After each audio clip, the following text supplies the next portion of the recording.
eu sou o pastor Adejalan Ramos. Hoje vamos estudar a lição de número 8, edificados sobre o fundamento dos apóstolos e profetas. Estamos estudando a epístola aos Efésios. A lição de número 8 está baseada em Efésios 2, 20 a 22 e Mateus 7, 24 a 27.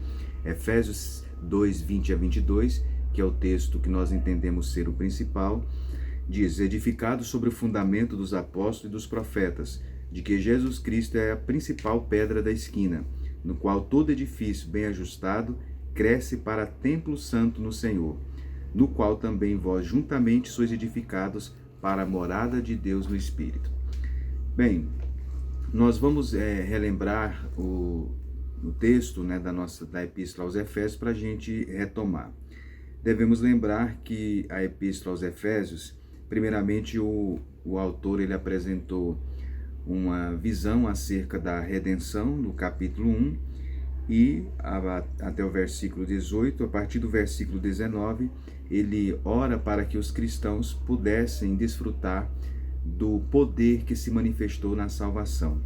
E ele mostra, a partir do versículo 19 do capítulo 1, que o poder de Deus ele se manifestou em relação à pessoa de Cristo, de maneira tríplice, pela ressurreição, pela ascensão e também pela exaltação. Logo em seguida, ele mostra que o poder de Deus também, ele se manifestou em relação ao indivíduo, as pessoas individualmente, de três formas: através da ressurreição espiritual, isso já no capítulo 2, versículo 1 a 5, da ascensão espiritual no versículo 6, e também do poder para fazer boas obras, versículos 7 a 10. Logo em seguida, o apóstolo Paulo, em Efésios 2, versículos 11 e 12, ele mostra que o poder de Deus se manifestou também em relação à humanidade inteira, em relação aos gentios, versículo 11 a 13, em relação aos judeus, versículos 14 a 17, e em relação à igreja de Deus.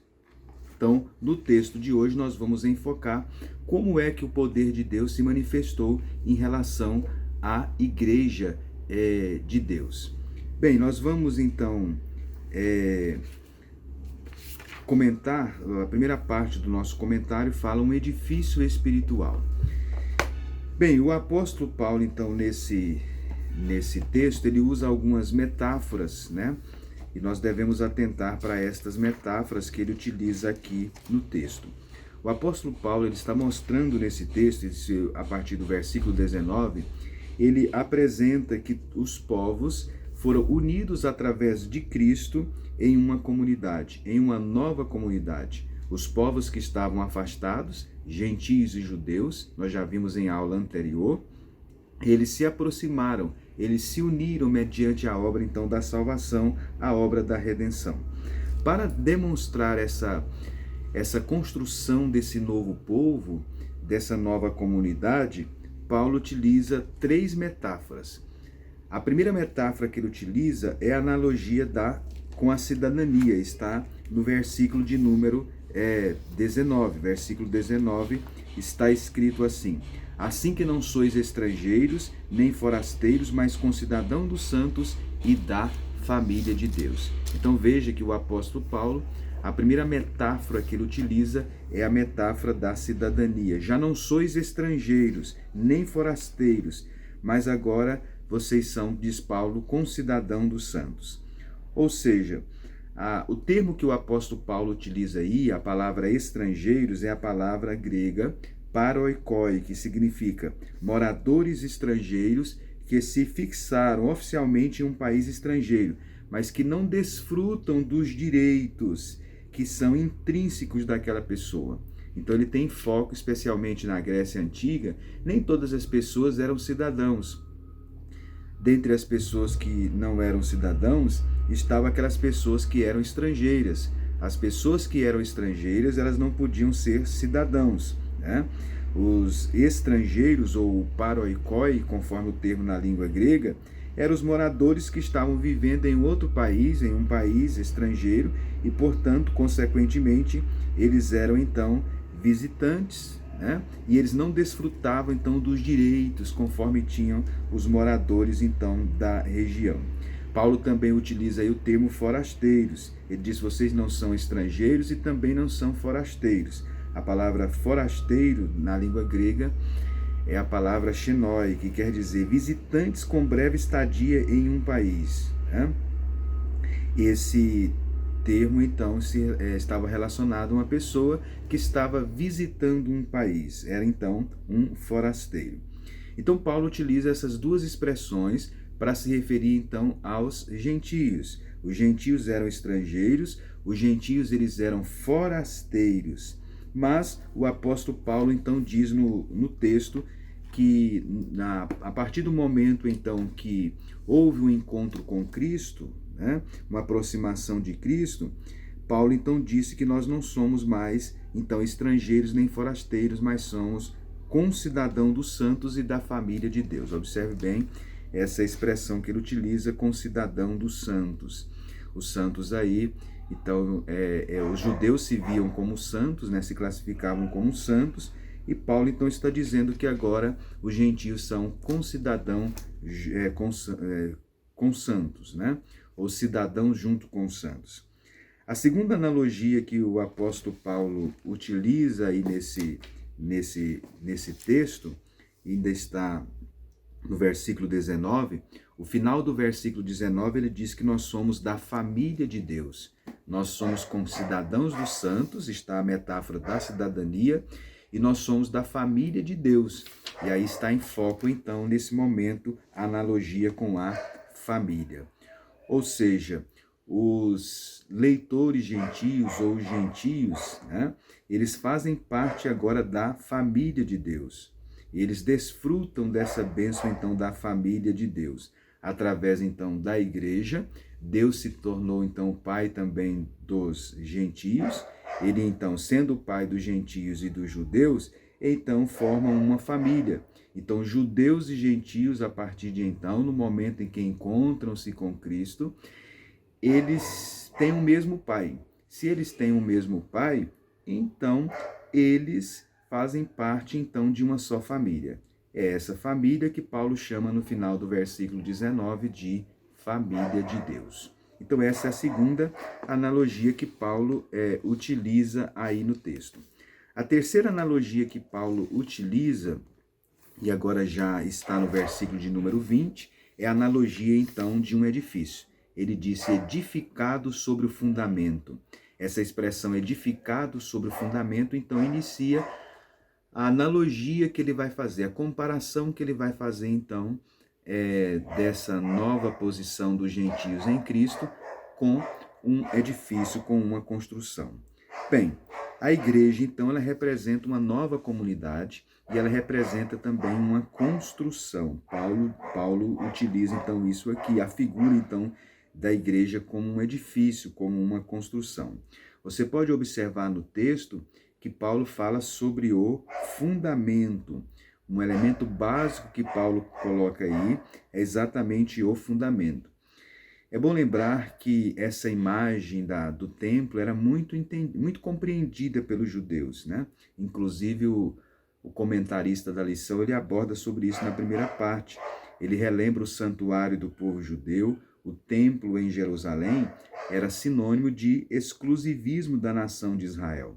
Inclusive existia uma placa de advertência que as pessoas, os gentios, não podiam transpor determinadas regiões do templo. Então, quando ele chegava no templo, já existia ali um limite, já existia uma placa dizendo que não podia ultrapassar, então, aqueles limites, sob pena dele ser punido, né, pela lei.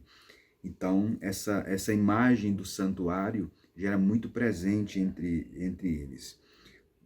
Sabiam que o templo, nem todos tinham acesso a todas as áreas do templo. Então, existia um certo exclusivismo, então, do templo. O que Paulo, então, mostra aqui? Paulo, então, mostra, usando a analogia do templo, da construção, que a igreja é uma construção, que a igreja é um templo, que a igreja é um edifício, né? E aí Paulo, então, vai estabelecendo as figuras de analogia, então, nessa nova construção que Deus fez. Essa construção que Deus fez, que é a igreja, tem um fundamento, tem uma pedra angular. Inclusive, o comentarista, ele relembra essa questão relacionada à pedra angular. No final do versículo 20, Paulo diz que a principal pedra da esquina é Cristo.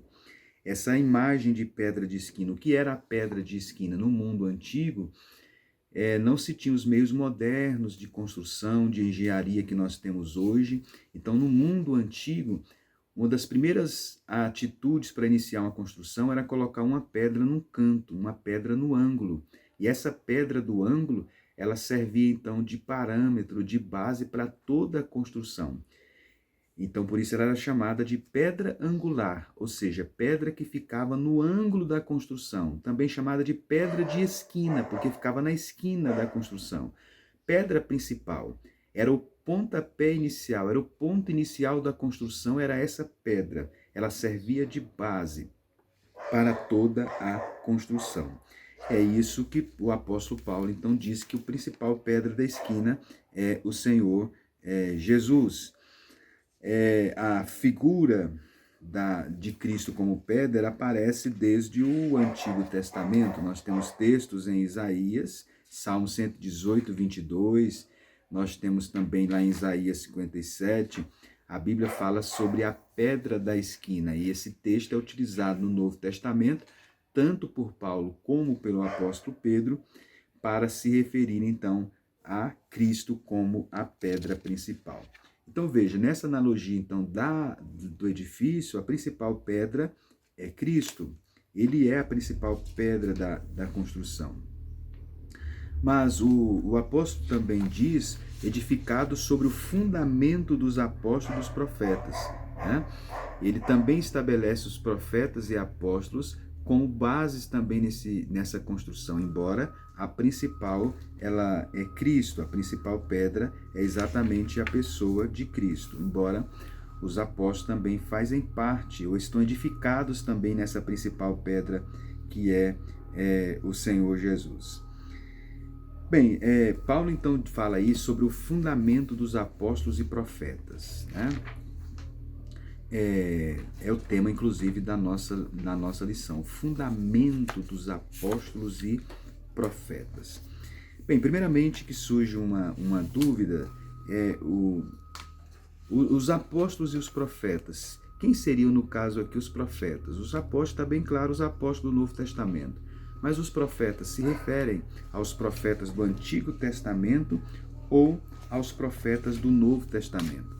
Certamente a opinião, inclusive do comentarista, de grande parte dos estudiosos, que o termo ele se refere aos profetas do Novo Testamento, né?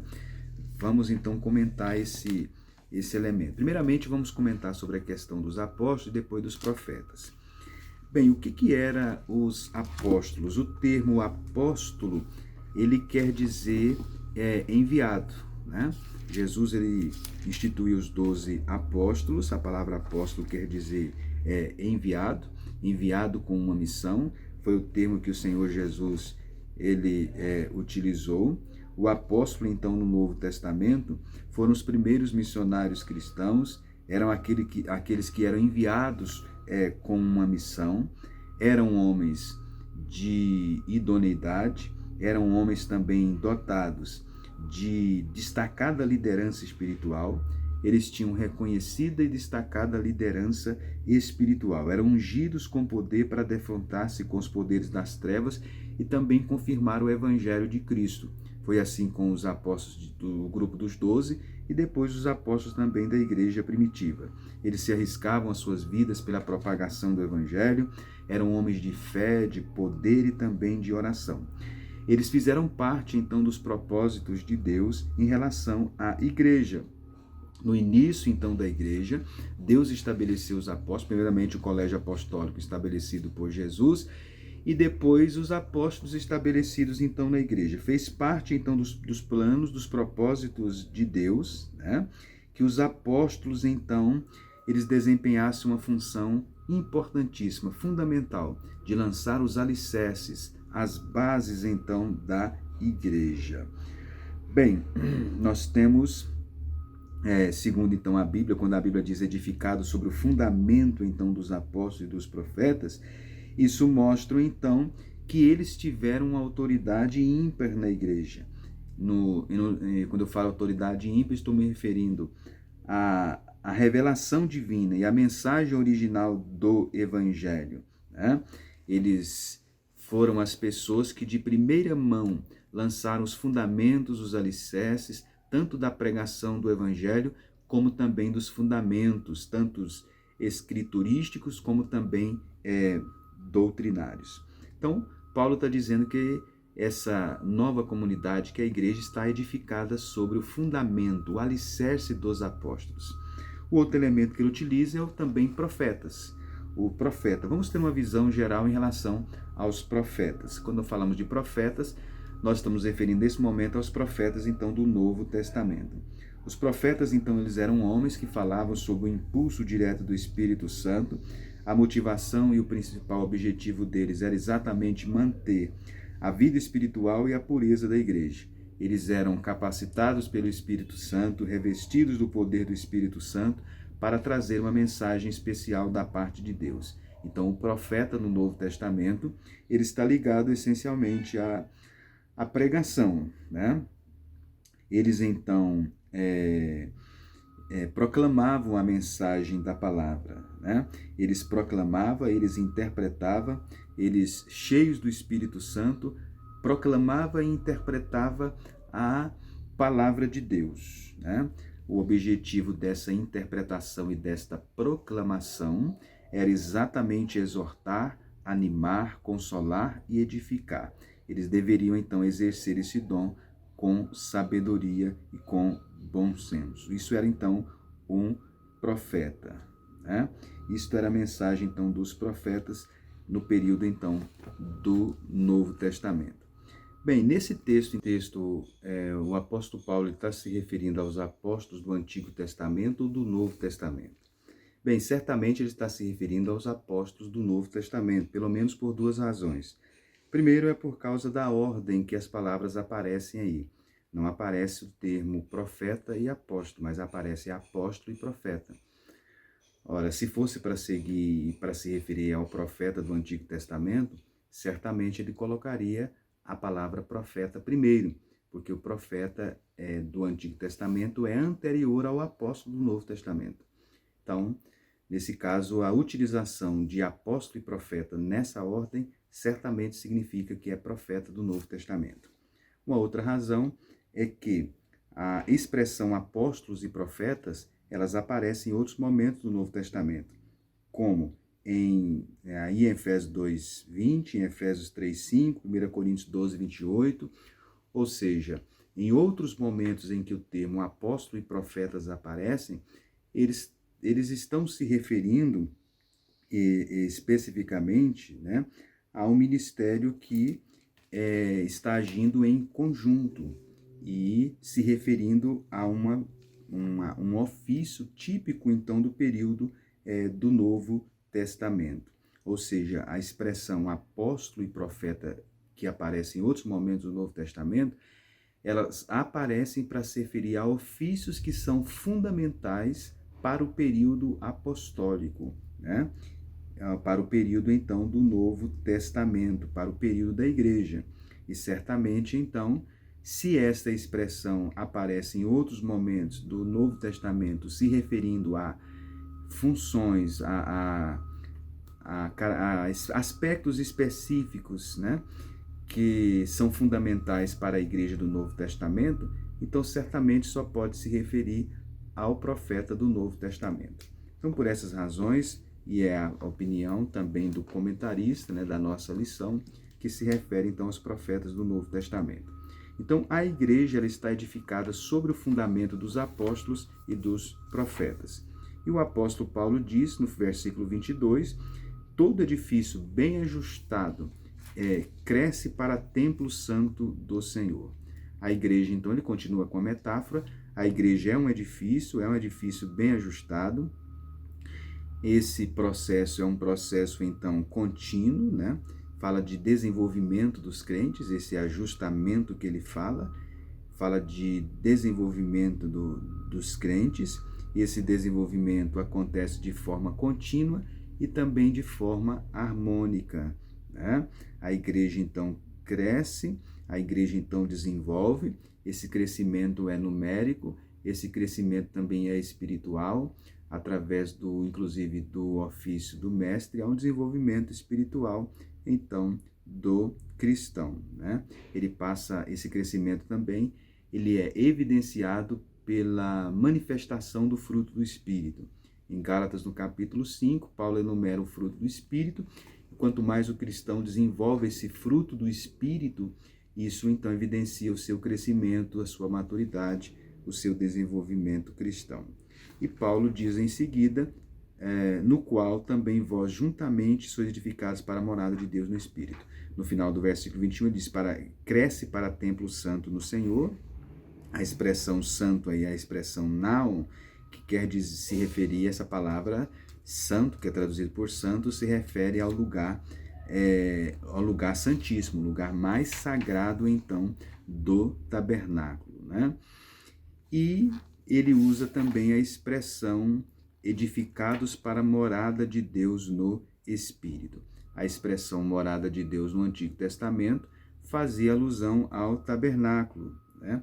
Era o lugar onde Deus habitava e era o lugar onde o judeu mantinha comunhão com Deus ali no tabernáculo. Mas Paulo está dizendo então aqui nesse texto que agora, nessa nova revelação do Novo Testamento, nós somos então a morada de Deus no Espírito.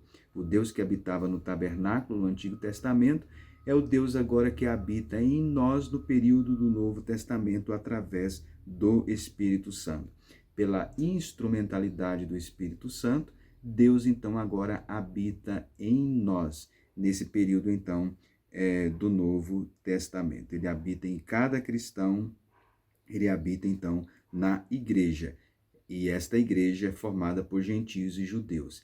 Isso então destrói a ideia que os judeus tinham de exclusividade, de exclusivismo. Paulo diz então que todos agora formam um templo, todos estão unidos a Cristo, gentios e judeus. Cristo é a principal pedra da construção, os apóstolos e os profetas são os fundamentos, né, que estão edificados também em Cristo. Paulo então diz que nós formamos então um templo.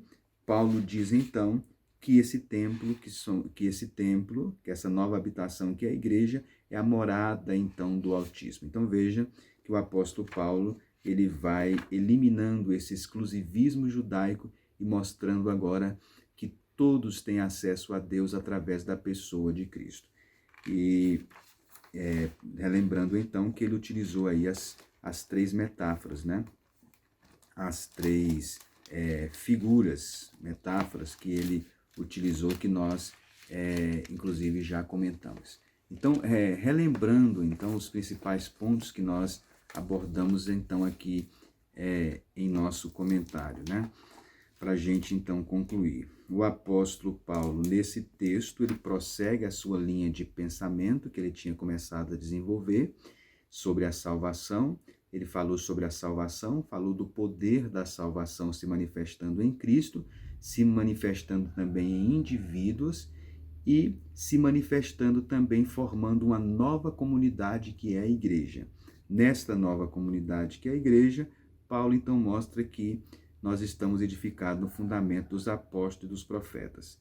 Esse é o tema da lição. Então, que você possa, se é professor de escola dominical, comentar sobre a igreja como edifício espiritual, mostrar a importância do templo para o judeu do Antigo Testamento, né?